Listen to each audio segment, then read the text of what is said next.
There are so many elements to this. And when people say, well, why have we known about this before?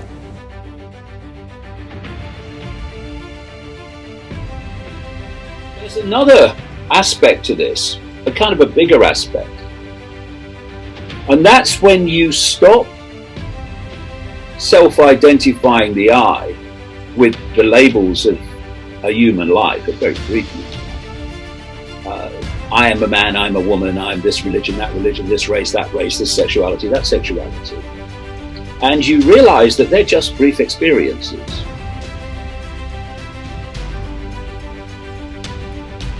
People are multi-dimensional entities. We operate on multiple levels of consciousness, awareness, frequencies, dimensions.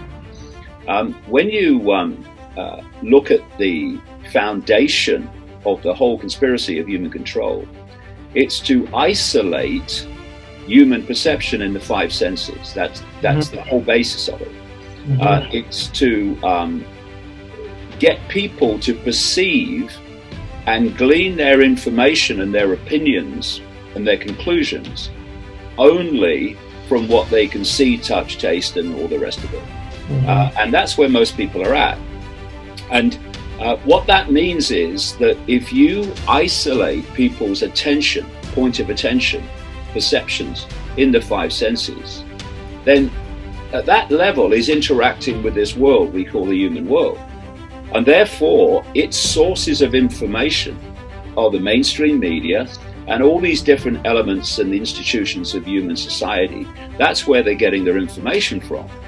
Now, when you break out of the five senses alone and you start tapping into expanded levels of awareness, which everybody can, it's only a choice, then you start to have a filter.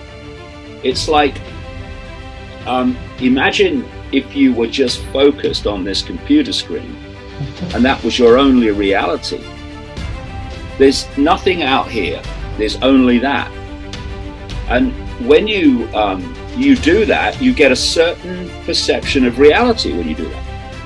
But when you step back and step back and step back, and you put that into a greater context, suddenly you're seeing that in a completely different way now.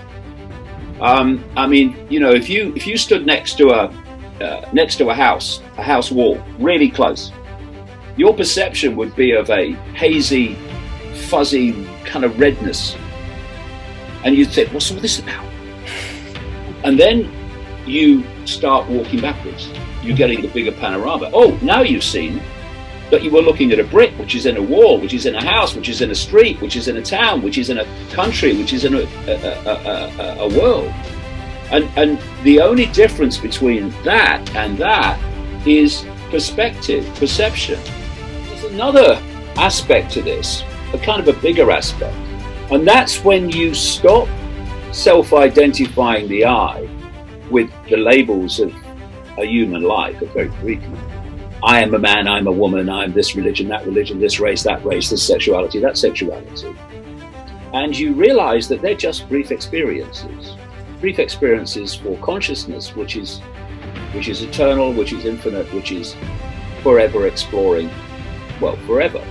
You start to play the long game in the sense that you don't feel the need to go into a sprint from A to B, from the womb to the grave, in a gotta, where, you know, gotta do this, gotta do that, gotta do the other. And you don't either see a human life as a thing in itself, but as just one brief experience in an infinite experience. And when you're coming from the fact that I am the consciousness having the experience, I'm not the experience itself, that's what I'm having, that's what the labels are, then lots of things change. For instance, go back to the same thing. What people think about you and say about you or whatever pales into insignificance, because they are commenting, perceiving on a tiny little fragment of a tiny little experience called a human life. Well, I've spent 20 years in nearly 50 countries researching a great stream of different subjects, which on the face of it appear completely unconnected. And it's only when you connect these apparently unconnectable subjects and areas of society and life that the puzzle pieces fit to the point where you can go, oh, I can see it now. Billions of people wake up every morning and they go to work, or they try to survive another day. They're not spending 20 years fitting these pieces together. So how can they see it? Until I started fitting them together, I couldn't see it. I was very skeptical of authority, always was, and the people who claim to be in power, but this bigger picture, I ain't got a clue. And one of the areas, to come to your question, that I've understood more and more in the last few years has to be looked at before we can understand the true nature of what's going on in the world, and that's actually the true nature of reality, and how we can control our own reality instead of having our reality dictated to us.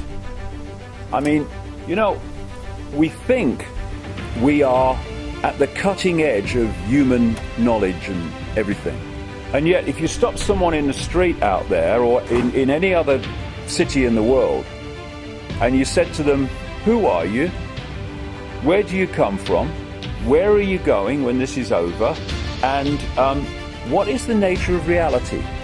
And here we are, living our lives every day in this world, and we don't even know what this world is.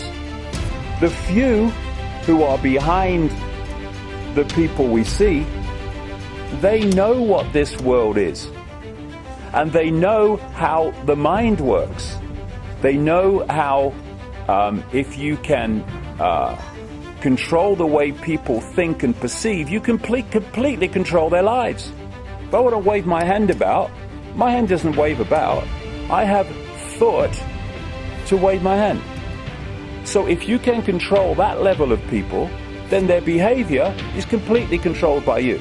I went through the last few years looking at this deeper level of this conspiracy, how we're manipulated to think and perceive the way that suits the agenda.